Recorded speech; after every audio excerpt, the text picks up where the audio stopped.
ಆತ್ಮೀಯ ಬಂಧುಗಳೇ, ಹೀಗೆ ಸ್ವಾಮಿ ವಿವೇಕಾನಂದರು ಕರ್ನಾಟಕದ ಮೂಲಕ ಹೋಗಿ ಆನಂತರ ಕೇರಳದಲ್ಲಿ ಹೋದಾಗ ತಿರುವನಂತಪುರದಿಂದ ಅಲ್ಲಿಗೆ ಹೋಗಿ ದಕ್ಷಿಣದ ತುದಿ ಆದಂಥ ಕನ್ಯಾಕುಮಾರಿಗೆ ಬಂದು ತಲುಪ್ತಾರೆ. ಆ ಕನ್ಯಾಕುಮಾರಿ ದೇವಿ ವಿರಾಜಮಾನಳಾಗಿದ್ದಾಳೆ. ದೇವಿಯ ವಿಗ್ರಹ ಅಲ್ಲಿದೆ, ದೇವಸ್ಥಾನ ಇದೆ. ಅಲ್ಲಿಗೆ ವಿವೇಕಾನಂದರು ಪ್ರವೇಶ ಮಾಡ್ತಾರೆ.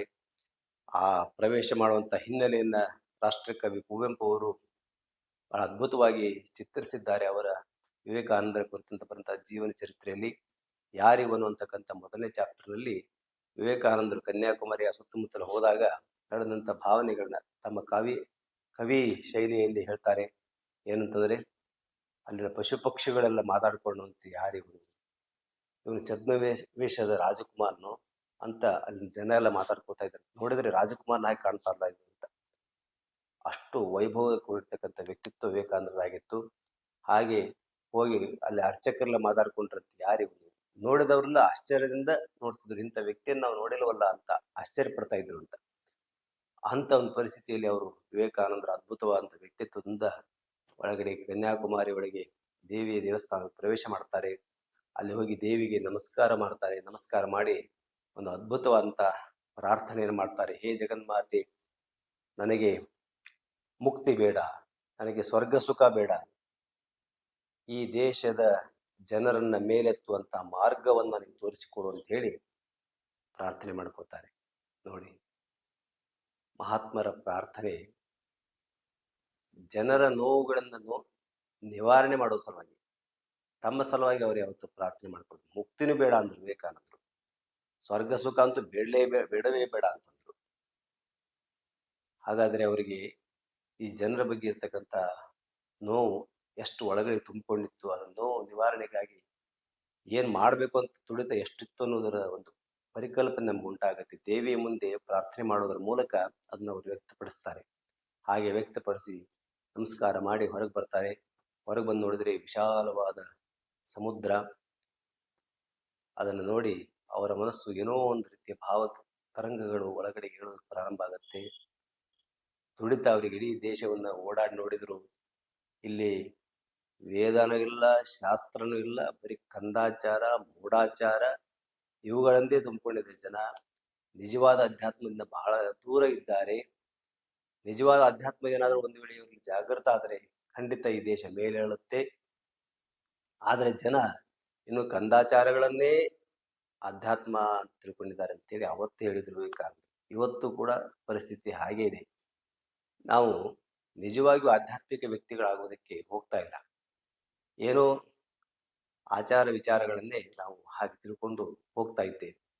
ಅದಕ್ಕೆ ವಿವೇಕಾನಂದರು ಅವತ್ತೇ ಎಚ್ಚರಿಸಿದ್ರು, ಆಧ್ಯಾತ್ಮ ಅಂತಂದ್ರೆ ನಿಮ್ಮೊಳಗೆ ವೈಭವ ಬರಬೇಕು, ಜ್ಞಾನ ಬರಬೇಕು.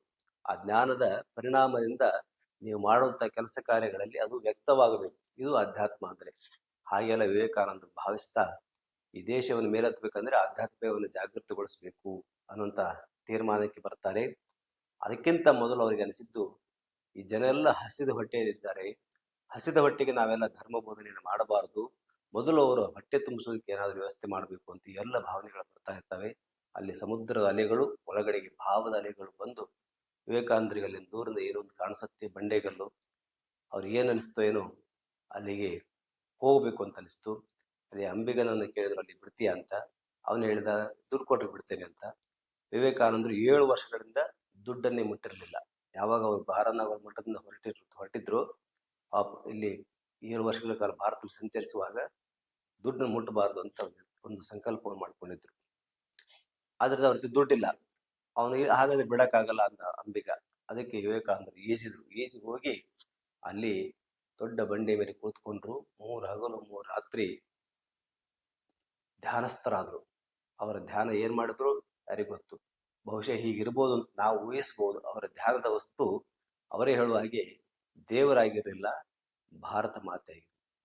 ಈ ಭಾರತ ದೇಶ ಇದೆಯಲ್ಲ, ಇದನ್ನ ಮೇಲೆತ್ತುವುದಕ್ಕಾಗಿ ಏನ್ ಮಾಡ್ಬೇಕು ಅನ್ನೋದೇ ಅವರ ಧ್ಯಾನದ ವಸ್ತು ಆಗಿತ್ತು ಅಂತ. ಹಾಗೆ ಅನಿಸಿದಾಗ ಅವರಿಗೆ ಬಂದಂತ ಭಾವನೆಗಳಿಗೆ ಒಂದು ಪರಿಹಾರಕನ್ನು ಹುಡುಕಬೇಕು ಅಂತ ಬಂತು.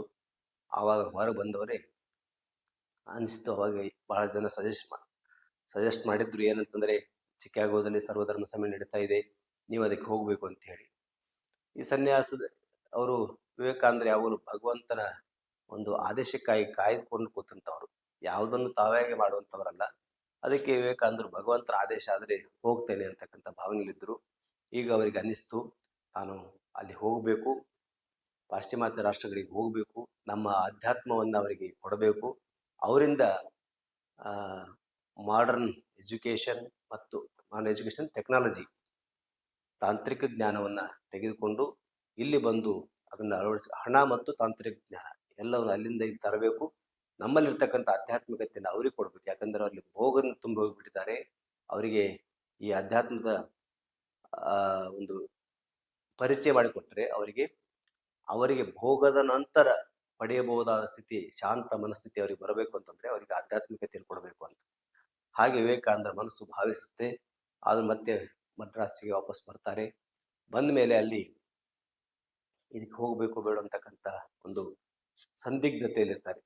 ಇನ್ನೂ ಅವರಿಗೆ ಕ್ಲಾರಿಟಿ ಸಿಕ್ಕಿಲ್ಲ ಚಿಕಾಗೋ ಹೋಗಬೇಕು ಅಂತ. ಆವಾಗ ಅವರು ಯಾರಿಂದ ಪರ್ಮಿಷನ್ ತೆಗೆದುಕೊಳ್ಬೇಕು ಅಂತ ಹೇಳಿ, ಭಗವಂತನ ಇಚ್ಛೆ ಇದೆ ಅನ್ನೋದು ಗೊತ್ತಾಗಬೇಕಂದ್ರೆ ಯಾರಿಂದ ಹೋಗ್ಬೇಕು ಅಂತ ಅನಿಸಿದಾಗ ಶ್ರೀಮಾತೆ ಶಾರದಾದೇವರಿಗೆ ಒಂದು ಪತ್ರವನ್ನು ಬರೀತಾರೆ. ಹೀಗೆ ನಾನು ಅಮೆರಿಕೆಗೆ ಹೋಗಬೇಕು ಅಂತ ಹೇಳ್ತಾ ಇದ್ದಾರೆ, ಅದಕ್ಕೆ ತಮ್ಮ ಆದೇಶ ಇದ್ದರೆ ಹೋಗ್ತೇನೆ ಅಂತ. ಅದಕ್ಕೆ ಶ್ರೀ ಮಾತೆಯವರಿಂದ ಉತ್ತರ ಬಂತು, ಖಂಡಿತವಾಗಿ ನೀನು ಹೋಗ್ಬೋದು, ಶ್ರೀರಾಮಕೃಷ್ಣರೇ ನಿನ್ನನ್ನು ಕೈ ಹಿಡಿದು ಕರ್ಕೊಂಡು ಹೋಗ್ತಾ ಇರೋದಂಥ ದರ್ಶನವನ್ನು ನಾನು ಕಂಡಿದ್ದೇನೆ. ಅವರು ರಾಮಕೃಷ್ಣರೇ ನಿನ್ನ ಜೊತೆಗೆ ಇರ್ತಾರೆ, ಅವರೇ ಕರ್ಕೊಂಡು ಹೋಗ್ತಾರೆ, ನೀನು ಹೋಗು ಅಂತ ಹೇಳಿ ಶ್ರೀ ಮಾತೆಯವರಿಂದ ಒಂದು ಪತ್ರ ಬಂತು.